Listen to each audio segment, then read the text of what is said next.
Hey, everybody, and welcome once again to Nose in the Book, a Bible reading commentary with me, your host, Pastor Justin Van Reed. We're here today to talk about 5 more chapters from the Word of God. We have in our reading today from 1 Samuel chapters 21 and chapter 22. From the New Testament book of 1 Corinthians, we are up to chapter 3. Back in the Old Testament, prophet Ezekiel, we are beginning the book of Ezekiel today, Ezekiel chapter 1. And in the book of Psalms, we're up to Psalm 37. As it is with other days, if there's anything that you have any questions about, please feel free to post those in the comment section below. Otherwise, let's jump in here to what we've got. 1 Samuel chapter 21, and David on the run from Saul, remember, comes to the town of Nob, and this is where the priests are. Ahimelech, the high priest, David comes and he uses some deception here because Ahimelech apparently doesn't know about all that's going on between David and Saul. So David claims the king has sent me on a private matter, told me not to tell anyone.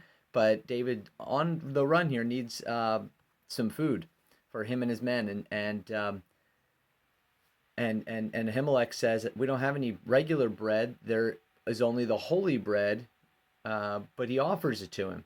And this is the consecrated bread in the tabernacle that would be for the Lord and the priests. But David here takes and eats the bread of what's called the bread of the presence that was placed before the Lord in the tabernacle.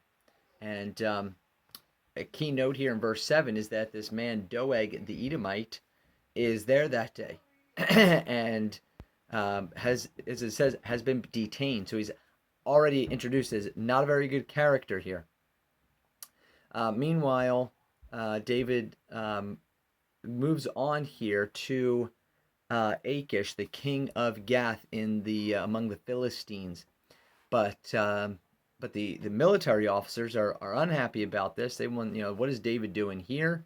They even call him the king of the land, and say, hey, we know the song. Saul has killed his thousands, David his 10,000s. And talking about the Philistines. So David hears this and is afraid of what Achish will do. So he pretends to be insane. He's drooling down on his beard. He's scratching on doors, just acting like a madman. And so Achish is like, what's he doing here? Get him out of here. All right, meanwhile, that's chapter 21. Meanwhile, as we enter into 1 Samuel chapter 22, David leaves Gath and comes to the cave of Adullam. And there he's joined by this ragtag group here, is described as men who were in trouble or in debt or were just discontented. About 400 men, and his parents as well are here, and so he sends them on to Mizpah in Moab, and it says David's parents stayed in Moab with the king during the entire time David was living in the stronghold. All right, what happens? Well, Saul is upset. Doesn't think anybody's helping him out, thinks everyone's with David, and rightfully so. Why would they be with Saul? David has done nothing wrong. But then we read verse 9 that Doeg the Edomite speaks up, and he tells what happened at Nob and how he saw David there with the priest Ahimelech. So Saul immediately sends for Ahimelech and all of the priests who serve there and ends up here having him killed. He says, you will surely die along with your entire family. Nobody wants to do it. Then the king says to Doeg, you do it. So Doeg turns on them, kills them that day, 85 priests in all. And then he goes to Nob, where the priests' families are, kills their families, men, women, children, babies, all the animals as well. It just puts the whole city to the banner, to devote them to destruction, as we call it. And only one escapes, Abiathar, one of the sons of Ahimelech. He escapes, he flees to David, and he reports it, and David's like, oh, I knew it when I saw Doeg there. He was going to tell Saul. And so he tells Abiathar to stay with him. So that's what's going on in 1 Samuel 21-22, and the relationship between David and Saul, who's obviously very angry. All right, we come to 1 Corinthians chapter 3 here, and Paul's focus here is really on the need for believers to live as followers of Christ and not human leaders. We have a tendency to elevate humans, even great humans, that have done great things for the Lord. but they're still humans. And when we, divide amongst them, we say, oh, this guy, that guy, um, we end up, bringing division into the church. This is what Paul's worried about here. So he says, um, as when I came to you, he says, you're here saying, I'm a follower of Paul or I'm a follower of Apollos.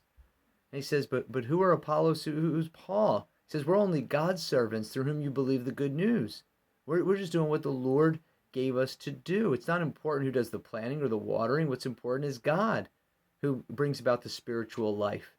And he says, we are both just God's workers. You are God's field. You are God's building. And so he says, I just laid the foundation. Another metaphor that he uses here. And now others are building on it. And then he, again, going to this issue of unity. Don't you realize that all of you together, the temple of God, the Spirit of God lives in you? Do not destroy this temple, for God's temple is holy. So stop deceiving yourselves. Don't think you're so wise here and boast, as he says, verse 21, about following a particular human leader. Because Paul, Apollos, Peter, they're all here for you, and you belong to Christ, and Christ belongs to God. So there's no reason, no place for any kind of this division in the church following human leaders. Something for us to be aware of as well. All right, going back to the Old Testament, and we are beginning the prophetic book of Ezekiel today, Ezekiel chapter 1. And it starts here in the opening description with Ezekiel during the 5th year of King Jehoiachin's captivity. So this is during the exile, a little different from Isaiah and Jeremiah, where even though there's lots of visions and words from the Lord through the prophet, Isaiah was earlier on, Jeremiah was right up to the point of the exile. Now Ezekiel is in the exile, living among the Babylonians. And he sees this vision here, and there's 4 living beings that he says looked human, except they had 4 faces and 4 wings. And he describes them as having these like animalistic characteristics. He says, under each wing, I could see human hands. So each of the 4 beings had 4 faces and 4 wings.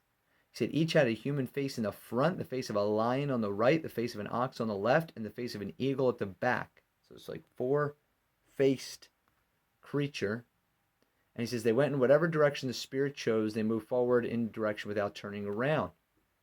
And then he says, as I looked at these beings, I saw 4 wheels touching the ground beside them, 1 wheel belonging to each of them.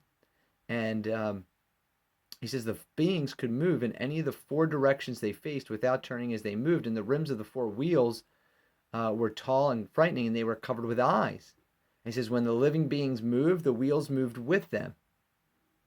And when the beings stopped, the wheels stopped. And so then he says above them was a surface like the sky, glittering with crystal. As they flew, their wings sounded like waves crashing on the seashore, like the voice of God. And then he says, then above this surface that was above them, there looked like a throne, and on this throne was a figure who resembles a man. So you have these 4 creatures, then you have this figure, looks like a man. He's got his waist, from his waist up, was like flickering like fire, from his waist down like burning flame. All around him was a glowing halo, like a rainbow shining in the clouds on a rainy day. And he says, this is what the glory of the Lord looked like to me. When I saw it, I fell face down on the ground, and then I heard someone's voice speaking to me. So we'll get some understanding and explanation here as we move on next time into chapter 2. All right, great introduction for Ezekiel. Lastly here, Psalm 37, and is really directed to people, not so much as a prayer to the Lord, but to people, not to be like the wicked, not to rely on the wicked, not to even worry about the wicked, but instead trust in the Lord. Do good, he says in verse 3. Take delight in the Lord, he says in verse 4. Commit everything you do to the Lord, verse 5. Be still in the presence of the Lord, verse 7. Right? Patiently wait. God will act, and he will do what is right. So, don't rely on the wicked. Don't listen to them. Don't go with them. It says that they plot evil things. They draw their swords to kill the poor and oppressed, but their swords will stab their own hearts, right? So the wicked are going to fall down. He says the wicked will die, verse 20. So again, verse 27, turn away from evil and do good, and you will live in the land forever. For the Lord loves justice. He will never abandon the godly. He'll keep them safe forever. So put your hope in the Lord, verse 34. Right? Don't go along with the wicked. Trust in the Lord and do good. All right, that's all we have time for today. Again, we have 1 Samuel 21 and 22.